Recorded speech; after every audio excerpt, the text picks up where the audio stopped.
Hulk Smash Burger. I asked AI Incredible Hulk for a Smash Burgers recipe, and here's what we got. Hulk make delicious Smash Burger. You wouldn't like me when I'm hangry. Hulk start with a pan of ground beef. Hulk add salt, pepper, and garlic batter to taste. Uncooked? AI Hulk, you want me to eat this raw meat? Hulk mix it up real good with that. Heat up griddle or cast iron skillet 230 at the temperature. Then Hulk take all beef, then smash it down and griddle with spatula. Then Hulk flip it over and add a slice of American cheese on top. Let's amp this up a little bit. First we're gonna smash up some garlic, jalapeno, and salt.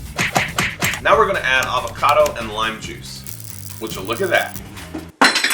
You didn't see anything. Let's give it a taste. Spicy. Very spicy. Hulk toast buns on griddle too, then assemble burger with lettuce, tomato, onion, pickles, and mayo. Hulk already will be smashing the delicious. Brooke's gonna love this. Oh, honey, how do you feel about smash burgers? What makes a smash burger? You make a ball, put it in the pan, and you smash it down. The shape of it goes in every which direction, which creates all these little, like, crumbly bits of burger. Yeah, I think I like that. How do you feel about giant sandwiches? I don't have a giant mouth. Puny mouth. That was a Hulk reference. Oh, I'll just embrace the Hulkness of it. It was a pretty good burger. Really? Well, thanks, AI Hulk. You've made us a great messy sandwich.